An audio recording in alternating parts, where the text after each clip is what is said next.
ہمیں چوری کا موبائل بیچنے آتا ہے، ہمیں پتہ ہوتا ہے موبائل چوری کا ہے، ہم نے اس سے خرید لیا، تو آپ ہمیں بتا دیں موبائل بیچنا کیسا ہے؟ میرا نام محمد صابر ہے۔ میرا ایک سوال ہے کہ اگر جس سے کوئی چوری کا موبائل بیچنے آتا ہے اور ہمیں پتہ ہے کہ یہ چوری کا موبائل ہے اور وہ اپنی قانونی کارروائی اپنی NIC کی کاپی بھی دے ہمیں، تو آیا ایسا موبائل ہمیں لینا جائز ہے؟ ایک روایت ہے جس کا خلاصہ یہ ہے کہ جو شخص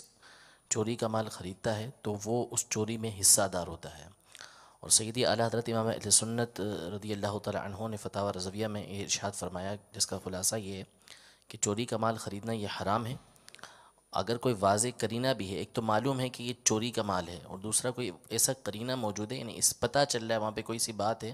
کہ یہ چوری کی چیز ہو سکتی ہے، تو اس صورت میں جو ہے اس کو خریدنا بھی حرام ہے۔ اس کی مثال سیدی اعلیٰ حضرت نے یہ دی کہ کوئی شخص بالکل جاہل ان پڑھ ہے، اس کے مورثین یعنی بڑے جو ہیں وہ بھی ایسے نہیں تھے کہ جن کے پاس کوئی نایاب کتابیں ہو سکے، اب یہ ایسی کوئی کتاب لے کے کوئی شخص آیا تو یہ قرینہ ہے کہ یہ اپنی نہیں ہے، کہیں سے اٹھا کے لے آیا ہے، تو ایسی کوئی صورت حال ہو کہ جس سے یہ پتہ بھی چلتا ہو کہ چیز چوری کی ہو سکتی ہے، تو پھر اس کو خریدنا یہ حرام فرمایا کہ اس کی اجازت نہیں ہے۔ خریدی ہے تو مالک کو واپس کرنا، مالک نہیں تو اس کے جو ورثہ ہیں ان کو واپس کرنا لازم ہے، ورنہ پھر فقراء پر یہ جو فقیر ہوتے ہیں شرعی ان کے اوپر یہ بغیر ثواب کی نیت کے صدقہ کرے گا۔ قرینے میں یہ بھی شامل ہے کہ اس کا باپ بھی جاہل تھا، کہ اس کو ورثے میں بھی نہیں ملی ہوگی، یعنی ایسا کوئی قرینہ ہو کہ یہ کتاب لایا، یہ بدھو اس کو کتاب کا نام نہیں پڑھنے آتا، نہ اس کا باپ کوئی مطلب یہ کتاب پڑھ سکتا تھا، اور پھر یہ کتاب لایا کہاں سے، تو وہ نہ ہو یہ کہیں سے اٹھا کے لایا ہے۔ اب اگر اس میں کوئی، پھر یہ اعلیٰ حضرت نے بے شک ارشاد فرمایا، لیکن اب کوئی ایسا ثبوت ملتا ہے کہ اس کو کسی نے گفٹ کر دی یہ کتاب اس لیے بیچ رہے تو جائز ہو جائے گا۔ جب کوئی اس سے بات چیت ہو اور ایسی کوئی صورت بنتی ہے کہ یہ تحفے میں اس کو ملی ہے، جیسے ہمارے رسالے بٹتے ہیں، کتابیں بٹتی ہیں، اب کسی جاہل کو یہ کتاب مل گئی فیضان سنت تحفے میں، ہے نا، اور اس کو پڑھنا بھی نہیں آتا کہ کتاب پہ لکھا کیا ہے، اور یہ بیچنے کے لیے چلا گیا، بیچ دی، تو یہ جائز ہو جائے گا۔ جو موبائل کی چوریاں کرتے ہیں، چوری کے موبائل بیچتے ہیں، جو میوزیکل ٹون رکھتے ہیں، گانے سنتے ہیں، موبائل پر فلمیں دیکھتے ہیں، ڈرامے دیکھتے ہیں، بے پردہ عورتوں کی تصویریں رکھتے ہیں اور دیکھتے ہیں، بلو فلمیں دیکھتے ہیں، نیٹ پر گندی گندی جو کلپس گندے گندے دیکھتے ہیں، مناظر دیکھتے ہیں، بدنگاہیاں کرتے ہیں، سب خبردار ہو جائیں، ورنہ جہنم اللہ کے قہر و غضب کا مظہر ہے، اور اس میں جو کچھ ہے، جو حدیثوں میں مثالیں دی گئیں، قرآن کریم میں بیان کیا گیا، یہ سب مثالیں بیان کی گئیں سمجھانے کے لیے، ورنہ حقیقت یہ ہے کہ جو جہنم میں جائے گا اس کو پتا چلے گا جہنم کیا ہے۔ ایسی یعنی کہ اس کو دنیا میں سمجھایا نہیں جا سکے گا صحیح معنوں میں کہ اس کی تکلیف کیسی ہوگی، اس کی مثال دی نہیں جا سکتی۔ جیسے کسی کو ابھی زندہ آگ میں ڈال دیا جائے، یہ ابھی یہ چیخ بھی نہیں نکلے گی، بھن جائے گا، مر جائے گا۔ جہنم میں موت بھی نہیں آئے گی، اور جہنم کی آگ دنیا کی آگ سے 69 درجے کہیں 70 درجے، یعنی اتنی گرم ہے، 70 گنا گرم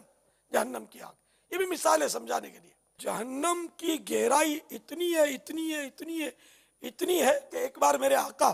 صلی اللہ تعالیٰ علیہ وآلہ وسلم صحابہ کرام کے درمیان تشریف فرماتے ہیں، ایک دھماکے کی آواز سنی، تو وہ سرکار صلی اللہ تعالیٰ علیہ وآلہ وسلم نے فرمایا کہ 70 سال پہلے جہنم کے کنارے پر میں ایک چٹان گرائی گئی تھی، 70 سال پہلے، وہ ابھی جہنم کی تہہ میں پہنچی ہے، تلے میں اس کے، اتنا گہرا، اربوں خربوں میل، یہ بھی مثال سمجھانے کے لیے 70 سال تک وہ گرتی رہی، جبکہ بہار شریعت میں لکھا ہے کہ انسانی سر، یہ سر ہے نا ہمارا ہیڈ، انسانی سر کے برابر شیشے کا گولا اگر آسمان سے زمین کی طرف گرایا جائے نا، صبح کا گرایا جائے تو رات تک زمین تک پہنچ جائے، حالانکہ یہ کتنا اونچا ہے، 500 سال کے برابر راہ ہے اس کی، پھر بھی وہ صبح سے شام میں یہ پہنچ جائے، ایک دن میں پہنچ جائے زمین تک، تو یہ جہنم کتنی گہری ہوگی، اس کی پیمائش ممکن ہی نہیں ہے ہمارے لیے۔ جہنم ایسے ایسے آگ کے پہاڑ ہوں گے، صعود جس کو بولتے، سواد سے صعود، ان پر چڑھایا جائے گا جہنمیوں کو، 70 وہ آگ کے ہوں گے پہاڑ، چڑھ نہیں سکتا آدمی، ان کو چڑھا جائے، مجبور کیا جائے گا وہ چڑھے. وہ جہنم کے پہاڑ پر چڑھیں گے. اے موبائل چوری کرنے والوں، گن پوائنٹ پر موبائل چھیننے والوں، تم بھی یاد رکھو. اے چوری کے موبائل خرید کر بیچنے والوں، تم بھی یاد رکھو کہ جہنم میں آگ کے پہاڑ ہیں، ان میں جہنمی کو چڑھایا جائے گا، مجبور کیا جائے گا. وہ چڑھے گا 70 سال تک، وہ چڑھتا رہے گا جب جا کر اس کی چوٹی پر پہنچے گا، آگ کے پہاڑ پر. پھر وہاں سے اس کو اتارا جائے گا. اب وہ لڑکتا گرتا پڑتا 70 سال تک وہ نیچے پہنچے گا تہ میں، پھر چڑھایا جائے گا. خدا جانے کب تک یہ عذاب ہوتا رہے گا. تو جو بھی گناہ کرتا ہے، نماز نہیں پڑھتا، جان بوجھ کر جماعت ترک کرتا ہے، بددیانتی کرتا ہے،